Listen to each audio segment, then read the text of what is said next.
매일 성경 묵상을 돕는 해설 가이드입니다. 안녕하세요. 묵상 코치입니다. 함께 읽고 나눌 말씀은 시편 54편 1절에서 7절까지 말씀입니다. 악한 자들이 생명을 위협하는 어려움 속에서 시인은 생명을 붙들어 주시고 원수에게 악으로 갚아달라고 하나님께 기도하며 구원과 원수의 보응을 확신합니다. 먼저 1절에서 4절을 읽겠습니다. 하나님이여 주의 이름으로 나를 구원하시고 주의 힘으로 나를 변호하소서.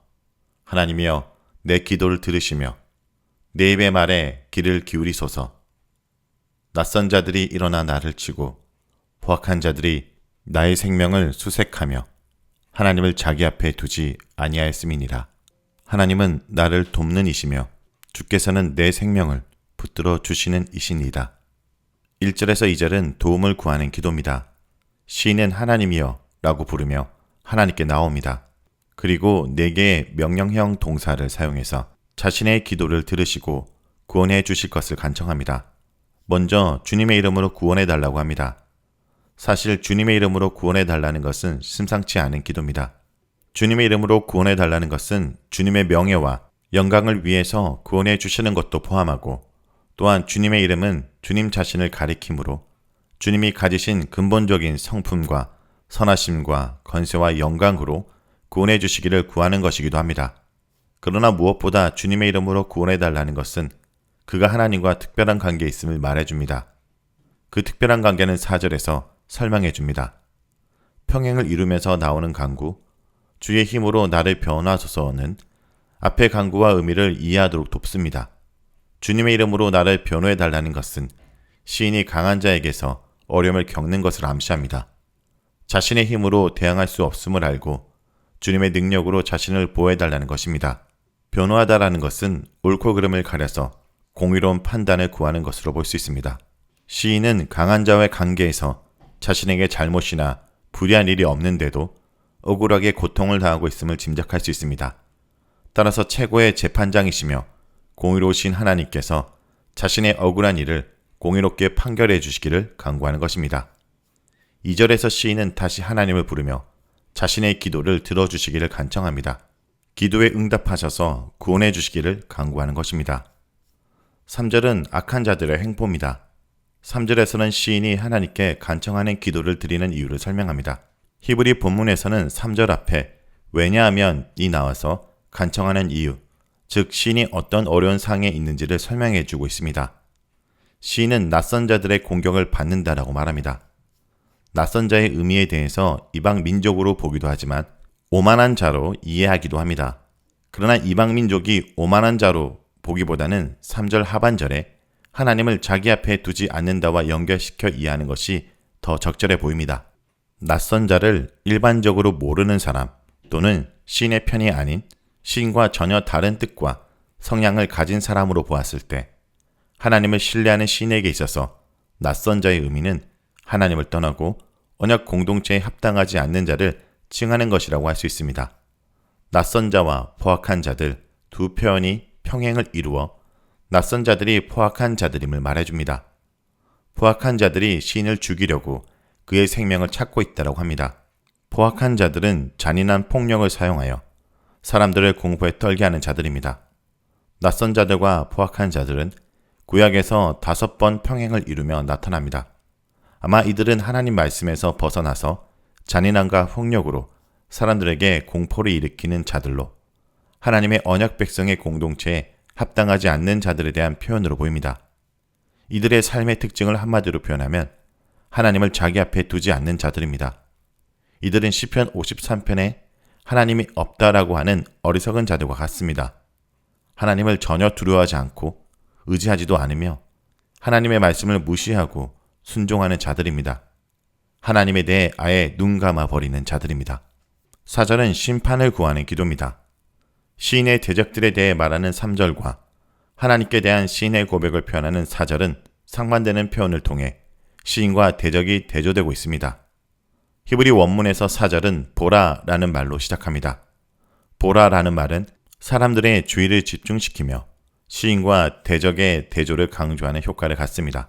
사람들의 주의를 집중시키며 시인은 하나님은 나를 돕는 이시며 주께서는 내 생명을 붙들어 주시는 이라고 고백합니다. 그리고 하나님을 주님으로 불러 자신의 주가 되심을 한계시키며 강조합니다. 참으로 사람들의 주의를 집중시킬 만한 고백입니다.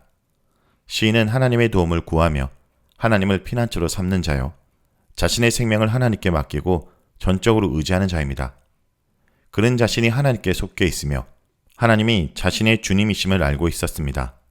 하나님에 대한 시인의 이런 신앙 고백은 1절에서 시인이 주의 이름으로 자신을 구원해 달라고 기도할 수 있었던 근거, 즉 하나님과 시인의 관계를 잘 드러내줍니다.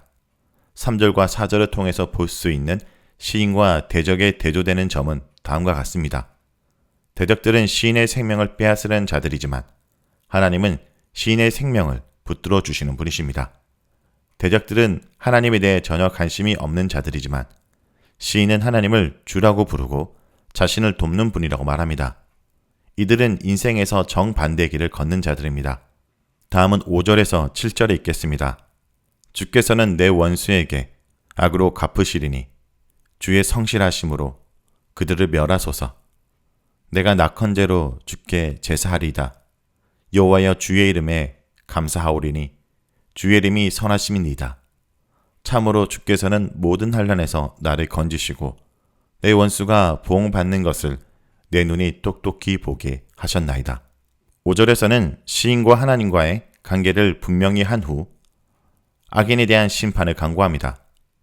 포악한 자들로부터 억울하게 생명의 위협을 당하고 있지만 하나님을 피난처로 삼고 하나님을 의지하는 자신을 하나님께서 보호하시고 구원해 주시기를 간구했던 시인의 기도는 자연스럽게 악인의 멸망을 위한 간구로 이어집니다. 주께서 그의 원수에게 악으로 갚으실 것이다 는 원수가 시인에게 행하려고 했던 악을 원수에게 돌아가게 하실 것이라는 말입니다. 악이 나온 것으로 되돌아가게 하는 것입니다. 하나님의 백성들은 악의 부메랑을 믿었습니다. 악한 자가 자기가 파놓은 함정에 자기가 빠지는 것입니다. 시인은 하나님이 정의를 행하실 것을 믿었습니다. 악은 반드시 징계를 받을 것입니다.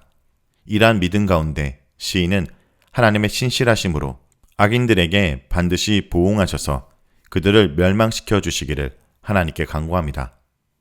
6절에서 7절은 서원과 확신에 대한 내용입니다. 생명의 위협을 받는 상황에서 구원을 간구하던 시인은 하나님을 바라보면서 주님이 자신의 피난처가 되시고 악인들에게 합당한 징계를 내리실 것을 확신한 후 이제는 구원을 받고 성전에 나아가 하나님께 제사 드릴 것을 바라보고 있습니다. 자원하여 기쁨으로 드리는 낙헌제로 하나님께 제사하며 하나님의 이름에 감사하겠다고 합니다. 악인을 멸하시고 시인을 구원하시는 하나님의 선하심을 기뻐하고 감사하며 즐거움으로 낙헌제를 드리겠다는 서원입니다. 히브리 원문에서는 7절 앞에 왜냐하면 이 나와서 감사로 제사를 드리는 이유를 설명해 주고 있습니다. 주께서 모든 환난에서 건지시고 원수가 보응받는 것을 똑똑히 보게 하셨다라는 동사들이 완로형으로 되어 있어서 시인이 이미 구원받은 것처럼 보입니다. 구원받은 것에 대한 현재 확신에 대한 근거로 과거에 구원받은 것을 암시하거나 또는 시인이 구원받을 것에 대해 너무 확실한 나머지 마치 이미 일어난 것처럼 말하는 것이라고 할 수 있습니다.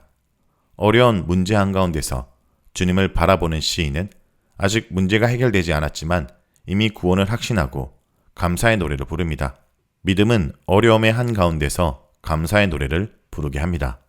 자, 여기까지가 시편 54편 1절에서 7절까지 말씀입니다. 오늘 말씀을 통해 우리는 무엇을 묵상하고 적용해야 할까요? 문제가 아니라 하나님을 바라봐야 합니다. 시인은 포악한 자들에게서 생명을 위협받는 공경에 처했습니다. 하지만 그는 목이 졸려오는 문제들에 매몰되지 않고 오히려 그 문제들을 해결하실 하나님을 바라보았습니다. 그리고 그분께서 이 고통을 해결해 주실 것을 확신하며 제사를 드립니다. 문제가 나를 가로막을 때 우리는 어떻게 반응합니까? 혹시 문제에만 매달려 어쩔 줄 몰라 하고 있지는 않습니까? 성도 여러분, 오늘도 그럴 때일수록 모든 환난에서 나를 건지시는 모든 문제를 해결하시는 하나님을 신뢰하며 소리 높여 기도하길 원합니다.